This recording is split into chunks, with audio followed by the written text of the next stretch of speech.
Okay, what's up everybody? So before I dive into this next job, I just want to say that, when I put my videos together, they're edited as most people's are. But you know what? It's just not me. It's not how I really am. And I want you guys to see me. So from now on, think of my videos as educational and entertaining, because this is my true passion for this industry. So without further ado, let's get into this video. All right, what's up everybody? Welcome back to Twisted Rod Garage. I got another job here. This is a 2010 Ram. This is my truck and I have to do a water pump on it. It's a pretty straightforward process. If you have some basic hand tools, you could do this in your driveway in probably a few hours. First is Mechanics 101. You want to make sure that the engine is cold. All right, you don't want to open this when it's hot because you're going to get burned. All right, and then after that, we're gonna begin with draining our coolant. Now, most radiators have petcocks at the bottom to drain the coolant, but sometimes they're harder to get to than they're worth, or they don't even open and you'll break the bottom of the radiator. So, I'm gonna be changing both of my radiator hoses anyway, so I'm just gonna pop the spring clamp off right down here and drain it from there. Take the lower hose off, take the upper hose off, and I'm gonna be putting screw clamps back on here and not reusing these spring clamps. Although, if the spring clamps are in good shape and they're not rusted, they are a good choice because they keep proper tension on the hose as the hose fatigues and they don't cut into the hose. But living in the Northeast like I do, I'm gonna be replacing them. So we're gonna get started by removing those hoses, draining the coolant. Then I'm gonna show you removing the fan and fan shroud. Okay, the hardest part of your job is gonna be probably getting that fan off. You're gonna wanna buy the tool to get that off. There's a big wrench to get on that nut right there, and then a tool that holds the water pump pulley. If you do have air tools and an air chisel, then you already know this trick. I'm gonna do it right now.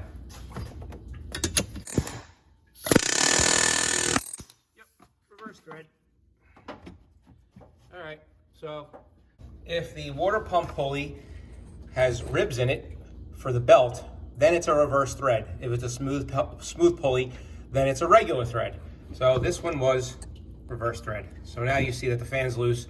I'm gonna spin that off and then take the fan shroud out and the fan at the same time.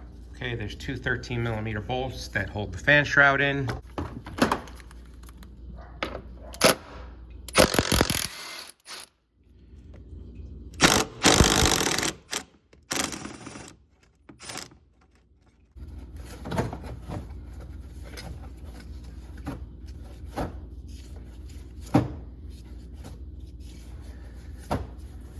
So you want to unscrew the fan and hopefully it doesn't drop and hit your radiator at the same time.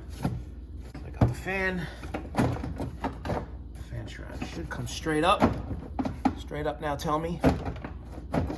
Oh, that's nice. And just a plug on here. Just a plug.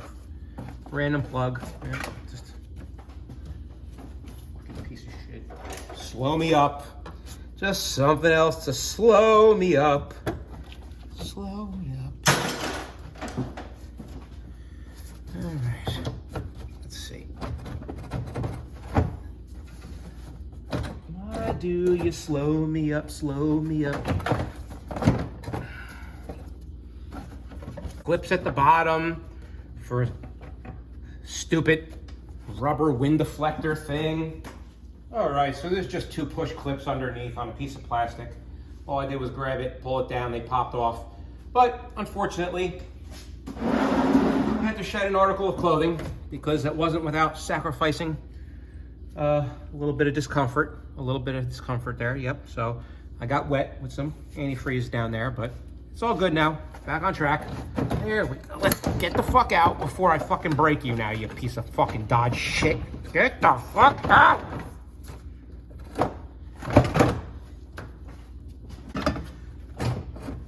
Another clip.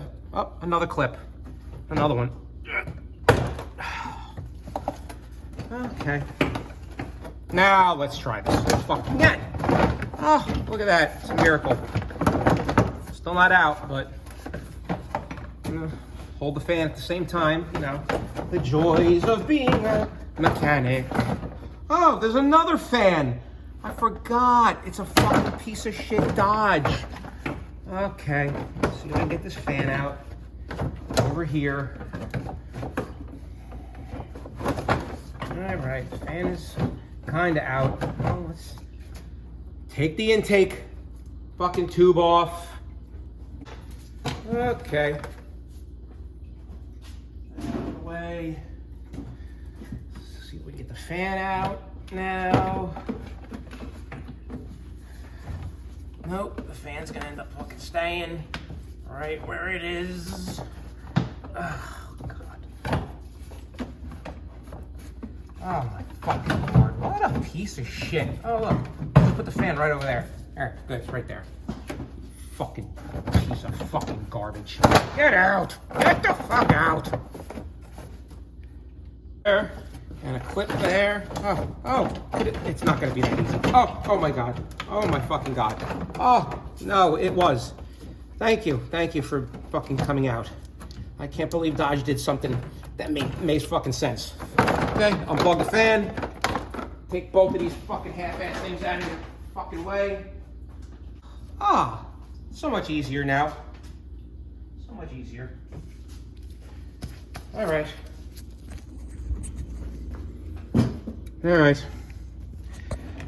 3/8 drive ratchet right in there to loosen the belt tensioner, take the belt off. Might not be a bad idea to take a picture of your belt diagram while you're there. Oh, here's the fan. Oh, there's the fan. Let's get it out of there now. Whoop. Don't hit your radiator either. Piece of shit. Dodge. All right. Heater hose has got to come off. Belt tensioner bolt's got to come off. This 13mm nut right here. Looks like that 13mm nut. Take this bracket off right here. A couple clips. Take your lower radiator hose off.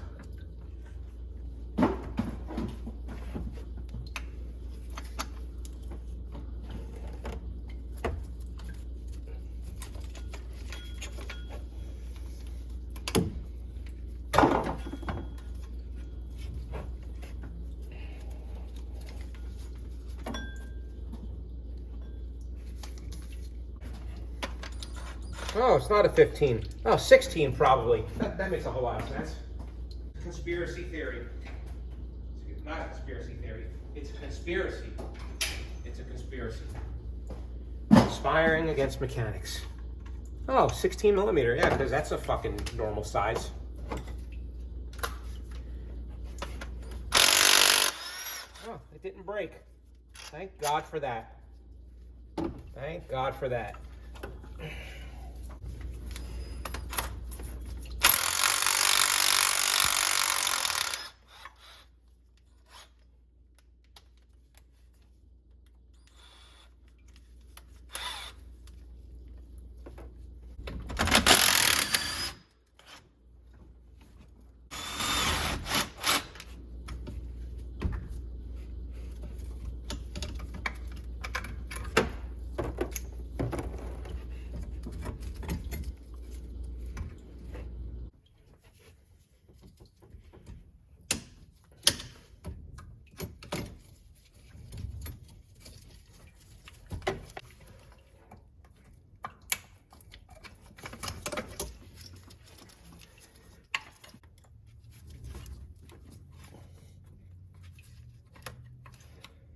All these Dodges have these little red locks on the connectors, which really makes it fun to get off. Your thermostat is in here. You're going to want to buy one of these necks separately because you see that mine's all rotted out. I have one and I have a thermostat. The water pump does not come with that. And you're going to need to switch over this sensor also, probably a coolant temp sensor. Okay, these heater hoses can be stubborn. So after I pull the clamp off, you can just take a pair of pliers like this. Try to do this left-handed. There you go. That loosens it up, and then you can back it off. Okay, as far as these hoses go, I have a pick tool. If you don't have a pick tool, So you can stick that in there and work that around the hose to break it loose. If you don't have that, you're gonna have to use a screwdriver. It makes it a little more difficult depending on where you're doing it, but I'll have to do it probably for that hose down there. All right, so it's a good idea to get your new pump out of the box and look at it, because there's a lot of bolts that hold this thing in, and you don't want to start taking bolts off that don't hold shit together. So yeah, you can see lots of bolts, and they are different lengths, as you can see. So you're going to want to keep track of what bolt goes where. So what you can do is you take it off the truck, you can come and just lay it in here. After you clean the bolt, of course. Probably going to have silicone on it. Also, this is your gasket. Flip it over. Put your gasket in here. You can do that ahead of time. And then you can drop your bolts in. That way you know where they are, and when you go to lay this on, you can just place it right up against the engine. There's also a plug that comes with this on my truck. The plug is in the pump. So this is probably for something extra, a sensor or something, but don't forget to put that plug in. Most of the bolts, I should say all the bolts, are 13 millimeter on here, with the exception of this one, which is a 15 millimeter. And I also want to just note that you're going to make a big mess doing this. See, I have antifreeze all over the ground. Let's not forget to keep our doggies and our cats away when we're doing this job. Okay, so I got all my bolts off, and I'm going to get ready to take that pump off. What's nice is it does have an O-ring. It's not like old school stuff where you got to mess with gaskets, which is really nice. So you just put this gasket in the pump, make sure the surface on the block is clean, and throw your pump back on. Okay, as you can see, where the gasket goes or the O-ring goes, it's pretty corroded, and that's where mine was leaking. So you're going to need to scrape that clean. Use a scraper or a razor blade. Make sure you don't gouge the aluminum.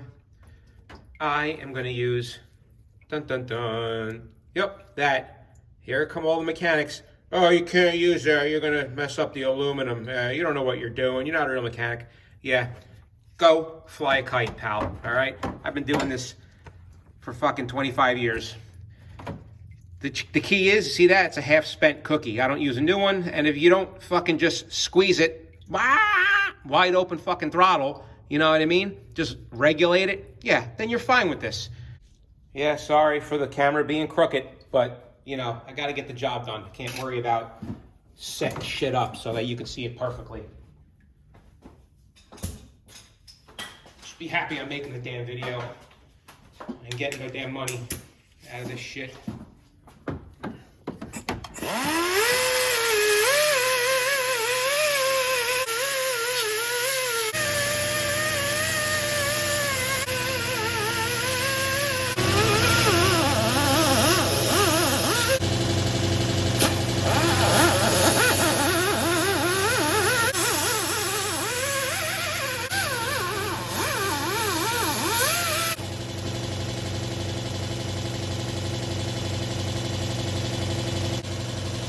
Eyeglasses, eye protection.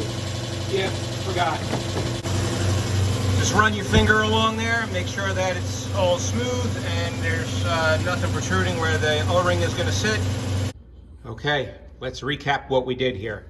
I put the water pump on, and I made sure that I tightened all my bolts in a star pattern, draw them in evenly so the pump goes in flat against the front cover and you don't have any leaks. All right, I put a new thermostat and water neck on it. Just for your information, this is a 203 degrees thermostat. And these bolts, I had to replace one of them. They're 8x125. I'm not sure of the length, but if you just go to Home Depot, they'll have them. There was a plug here I put in. I put some thread sealer on it, and then up here, I don't know if this is the coolant temp sensor or not. It was a plastic sensor, but careful with it because it is plastic, and that was a 3/4 box wrench that I used to get that off, and I put some thread sealer on that as well. New radiator hose, lower hose, new clamps. Put the tensioner back on, the belt. Remember, he took a picture of this earlier. What I like to do is when I'm assembling all these old rusty bolts is just put a little lube on the threads That way nothing galls when you put it together. This bracket I put back on, plug your throttle body in, clip your AC lines back in here, and then the rest is, you know, pretty easy. Just put your fans back in, your fan shroud, your upper radiator hose, and then I'm gonna show you how to fill the cooling system. Okay, 2 tips that I forgot that I just wanna tell you before you put all this together. Not a big deal, but the heater hoses, they're old hoses that you're gonna be reusing. When you take them off, before you put them back on, make sure there's no rust inside them where that could cause a leak when you clamp it back on there. And also, when you're putting these clamps back on, see like the heater hose clamps, they're facing me so that if I need to get them off, I can. Be mindful when you're putting everything together. Just assume that, you know, things might need to come apart again, or you might need to access something, and you don't want to have to take more apart than you need to. So if you can access the clamps, see like those 2 clamps right there, you can get to them. And then the lower radiator hose clamp, where is it? Right there, I can get to it from there, as opposed to if I would have put it on the other side before everything was together. Now, when you're putting coolant back in your vehicle, I always go with green stuff. You know, especially if it's a GM vehicle and it's got the Dex Cool in there. That stuff was such crap. It always clogged up cooling systems. So everybody's got their own color, their own antifreeze, but you know what? You can never go wrong with the green stuff, and that's what I use. You just mix it 50-50 and start adding it to your cooling system slowly. I like to add it slow, that way you avoid the possibility of air bubbles in the cooling system, which is gonna make it take longer for you to actually bleed the cooling system. So you pour that in slow till it's almost full, and then you're gonna wanna run your vehicle, hop inside, and keep an eye on your temperature gauge. You also wanna take note if you have heat or not. If you don't have heat, that's not a good sign. That means you probably have an air pocket in the cooling system, and if you keep an eye on the temperature gauge long enough, it's probably gonna go into the hot. So if you do have heat, it's probably a good sign that you don't have any air in the cooling system. Watch the temperature gauge, let it get close to operating temperature, come back out, check your coolant. Remember, this is open, don't put the cap on it, and then you could shut your vehicle off. If it's gone down, add more coolant, and then put the cap on it, and then repeat that process again. Let it run, let it get hot, let it cool down. And then don't forget to check your overflow bottle and make sure that has the proper amount of antifreeze in it as well. So this is what I mean. My temperature gauge is starting to climb. That's not usually where it rides, and I have no heat right now. The truck's been running for probably 10 minutes, maybe 15. So it's gonna probably go up and spike, and I'm gonna shut it off, let the truck sit, and the cooling system will eventually burp itself, and then you can go and add more coolant. And right now, by the way, I do have the radiator cap on. I took it down the road, and it finally started to move when I brought it back. Okay, I'm finally starting to get heat now. It was stubborn. I didn't think it was gonna be as airbound as that, but I did have to add quite a bit more coolant. So that's what you're dealing with sometimes. So that concludes this video. If you would at least hit a like button if you think it was well put together, or if you learned something from this. You know, I don't expect you to subscribe, but that would be great too. You can leave a comment. You know, I'm just trying to be YouTube famous here. So thank you for watching, and I'll see you on the next video.